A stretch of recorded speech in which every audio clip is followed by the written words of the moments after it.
on est bien loin des « vous êtes chaud, faites du bruit » où tu gueules pour que toute la salle t'entende. Là, il y a de la proximité et ça prouve qu'en fait, on peut être zen, on peut être posé et faire quelque chose de qualité, quoi. Donc là, c'est un message qu'elle adresse à tous les jeunes introvertis de France et du monde. Je suis sûr qu'il y a un type qui passe avec des sachets de camomille, allez, tisane pour tous.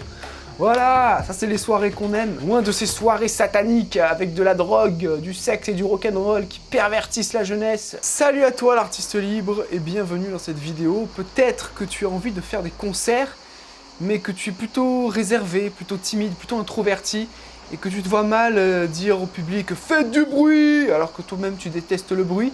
Tu te vois mal gesticuler dans tous les sens et essayer de mettre de l'énergie alors que c'est pas forcément dans ton caractère, que c'est pas forcément dans ton tempérament. Et aujourd'hui, j'ai envie de te montrer que c'est possible de créer une ambiance intimiste et chaleureuse dans tes concerts et que t'es pas obligé en fait d'imiter les extravertis pour captiver ton public. Et pour ça, j'ai envie de décortiquer, de débunker avec toi une vidéo que j'adore, c'est le live de Alicia Keys à la Blogothèque de Paris. C'est une vidéo que je regarde tout le temps quand je suis un peu down, que j'ai des baisses de morale, que j'ai l'impression d'être un troubadour quand je fais mes concerts, que ma vie est en manque de sens, tout ça. Et tu vas voir que cette vidéo, elle va vraiment te redonner goût à faire des lives, à faire de la scène, et elle va te donner le bon état d'esprit à avoir pour monter sur scène et pour éradiquer le trac. Mais avant de commencer l'analyse, sache que j'ai une formation qui s'appelle Confiant sur scène, où je te donne tous les outils pour vaincre le trac, pour vaincre ta timidité, pour te préparer mentalement à un concert et pour passer un bon moment. Donc si ça t'intéresse, le lien est dans la description et c'est parti pour l'analyse.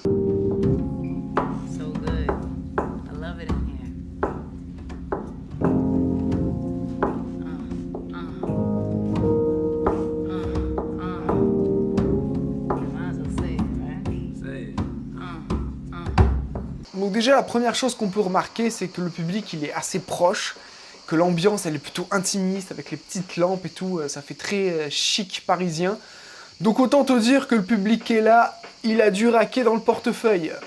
Donc un concert intimiste, c'est peut-être même un produit que tu peux vendre beaucoup plus cher qu'un concert wow, il y a plein de monde. Pourquoi? Parce qu'il y a une forme de rareté. Il y a ce côté attention, c'est pas pour tout le monde, qui peut être intéressant en tant qu'argumentaire de vente. Oh yeah, she lived in Somalia. Her parents from Egypt. She was a queen in Cairo. Et là, qu'est-ce qu'on voit? Eh ben, on voit qu'il n'y a pas de micro, en fait. Il n'y a pas de micro. C'est vraiment un concert acoustique. Peut-être le Rhodes, le piano électrique, il est branché, mais à part ça... D'ailleurs, je sais pas comment elle fait, parce qu'il y a bien 100-200 personnes dans la salle. Mais voilà, en tout cas, ça renforce ce côté intimiste. Et donc même ce choix des sonorités, de choisir la contrebasse, de choisir le Rhodes, on a une ambiance un peu jazzy. Et ce côté jazzy, ça va donner à sa musique quelque chose d'intemporel. Elle va pouvoir jouer aussi bien des chansons qui datent du début de sa carrière, c'est-à-dire le début des années 2000, que des chansons qu'elle vient tout juste de sortir, en tout cas à l'époque où elle fait ce concert. Donc ça crée un espèce de lien et ça uniformise toutes ces chansons à travers le temps.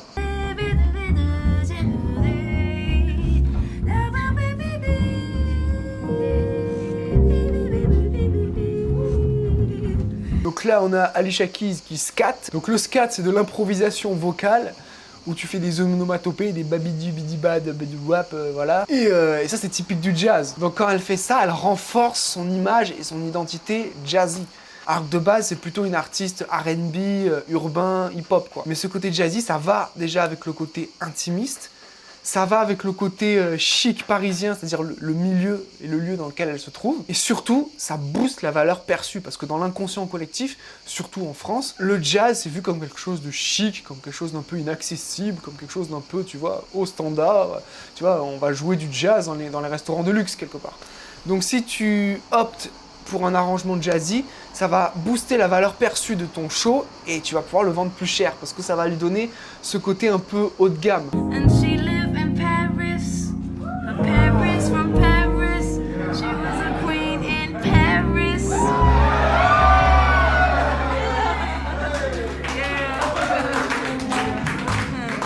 Donc ça, c'est une technique qui est vieille comme le monde.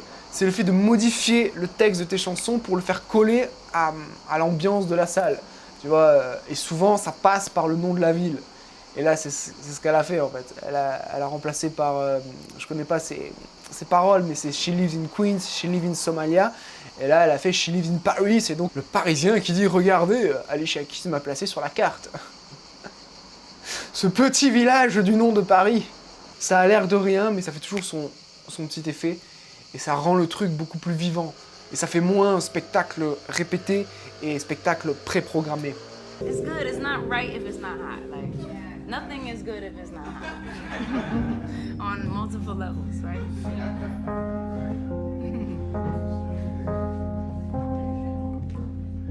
Alors ce passage-là, j'adore parce qu'elle parle avec les gens comme si c'était des potes à elle, qu'ils étaient en soirée, tranquille. Elle joue son piano, elle parle avec l'autre. Ah ouais, tiens, salut, hier j'ai mangé des fraises. Il y a une discussion, tu vois. Et on est bien loin des « vous êtes chaud, faites du bruit » où tu gueules pour que toute la salle t'entende. Là, il y a de la proximité et ça prouve qu'en fait, on peut être zen, on peut être posé, on peut être tranquille, calme, même devant 200 personnes et faire quelque chose de qualité, quoi. Donc là, c'est un message qu'elle adresse à tous les jeunes introvertis de France et du monde.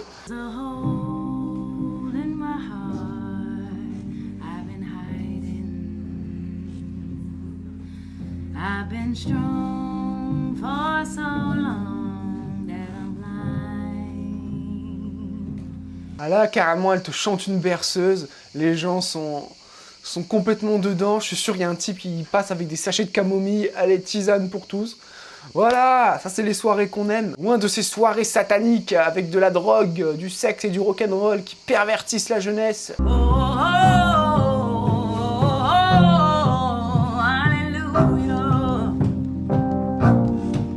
Oh, hallelujah. Oh, the praise.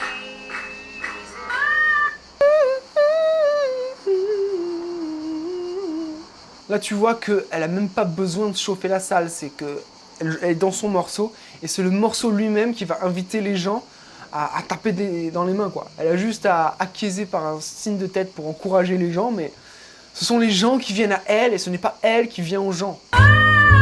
Hallelujah. Dédicace au type qui est derrière, qui est en train de faire carrément une transe mystique. Let me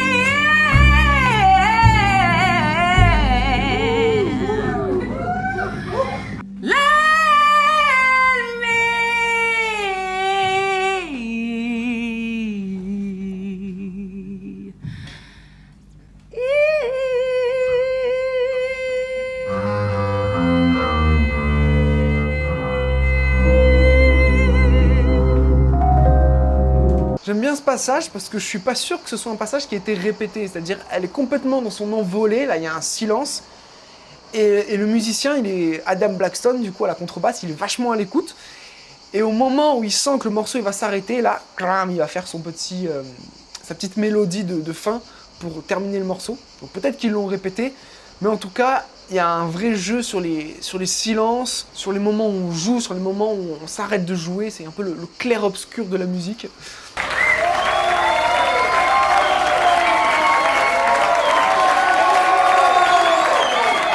Je sais pas si t'as entendu, mais je crois qu'il y a un type qui vient d'avoir un orgasme.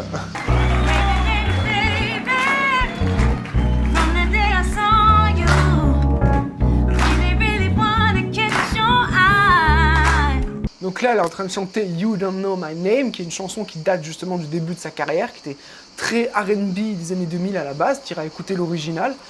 Et là, en fait, avec l'arrangement de jazzy, elle passe très bien avec des chansons comme Alléluia, qu'on a pu entendre précédemment. Et c'est ce que je t'ai dit tout à l'heure, c'est que l'arrangement de jazzy crée une cohérence entre tous ces morceaux, quelle que soit la date à laquelle elle l'a composé.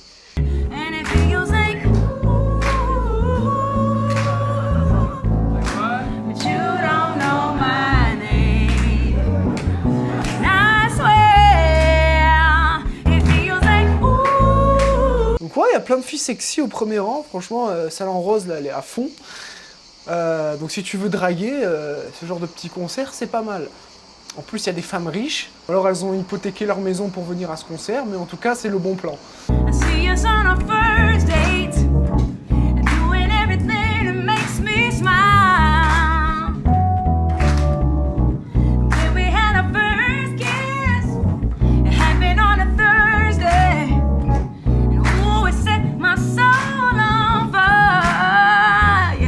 là, elle te pose l'ambiance, hein. First date, first kiss. Donc je le répète, tu veux draguer, tu te mets au premier rang avec les filles là qui sont à fond, tu laisses la magie opérer et voilà, hein, tu laisses leur subconscient s'imprégner de ces émotions positives pour qu'elles les associent à toi. Non, ne me remercie pas, si tu veux, je serai ton témoin de mariage, ça me suffit amplement. And my people say it feels like yeah, but you don't know my name. And I swear it, baby. Donc là, on a un truc participatif automatique, une question-réponse avec le public qui s'installe. Ça, c'est très très bon d'installer des questions-réponses avec le public pour augmenter justement une certaine alchimie. On sent que la complicité entre Alisha et son public monte d'un cran. Évidemment, c'est plus facile quand tu as un public qui te connaît, qui connaît tes chansons, que lorsque tu joues devant des inconnus. Mais c'est pas impossible d'instaurer ce jeu-là aussi avec des gens qui te connaissent pas. Ooh, yeah, yeah. Round and round we go. Yeah, yeah. Donc là, qu'est-ce qui s'est passé? Qu'est-ce qu'il y a eu? En fait, il y avait un chanteur dans la salle qui a ajouté une petite variante à la mélodie principale. Et du coup, Alisha, elle a kiffé, elle a fait yeah! Et du coup, la caméra, elle a filmé le gars qui fait comme ça de la tête, fier de son coup, de son instant pub. Il aurait dû mettre un chapeau avec son dernier single dispo sur toutes les plateformes. En tout cas, il y a une co-création. T'es plus devant un public facile qui est là, qui regarde, qui sait pas trop pourquoi il est là. T'es devant un public qui est actif et qui participe complètement au concert, qui va même ajouter son talent artistique au service du concert. Là, il y a quelque chose là. L'osmose qui monte d'un cran.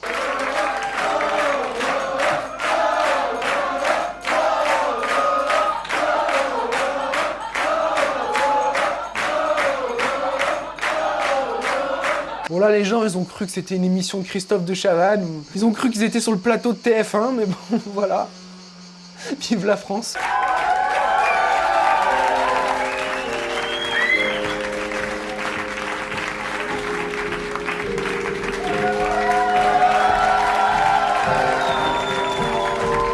Donc là c'est clairement le moment le plus magique du show, c'est-à-dire elle va voir les gens un par un, ils se font des hugs. Il y a des gens qui, tu vois dans leurs yeux qu'il y a des larmes de gratitude. Et toi, en tant qu'artiste, c'est exactement ce type de réaction que tu dois provoquer chez les gens. Quand les gens te regardent comme ça et qu'ils ressentent cette gratitude et qu'ils te disent merci, c'est que tu as réussi ton show et que tu as réussi ta mission d'artiste sur Terre. Tu vois, c'est la différence entre les félicitations et la gratitude. Les félicitations, c'est quelqu'un qui te regarde un peu de haut et qui essaie de te mettre dans une case en fonction de ton système de valeurs. Tu vois, c'est le critique qui va dire « Ah oui, on a des mélodies assez travaillées, mais sur la 4e mesure, il y a eu une fausse note de 2-3 Hz, mais félicitations !» Tu vois, il y a une espèce de détachement, une espèce de condescendance dans les félicitations. Il n'y a pas d'émotionnel. Quand tu félicites quelqu'un, c'est « Ah ouais, très impressionnant », t'es dans l'intellect. Quand tu as de la gratitude, c'est que la personne, elle a passé vraiment un bon moment, elle a lâché son cerveau intellect pour se laisser toucher pleinement par la musique et elle dit waouh, merci de m'avoir fait vivre ce moment. Et là en tant qu'artiste tu sais que tu apportes de la valeur à ton public. Donc si tu as envie de passer des moments magiques comme ça avec les gens, que tu as envie de toucher ton public, que tu as envie que les gens te regardent comme ça avec gratitude, et pour ça il y a cette espèce de timidité qui te bloque, cette espèce de trac, cette espèce de peur des autres qui t'empêche en fait d'être l'artiste que tu as toujours voulu être. J'ai cette formation qui s'appelle Confiance sur scène, où je te guide pas à pas dans l'affrontement de tes peurs. Je te donne des techniques de préparation mentale et je te donne tous les outils dont tu as besoin pour oser monter sur scène et prendre du plaisir à communier avec les gens. Donc lien dans la description. C'était tout pour moi et je te dis à très bientôt pour une prochaine vidéo. Who are you? Who are you?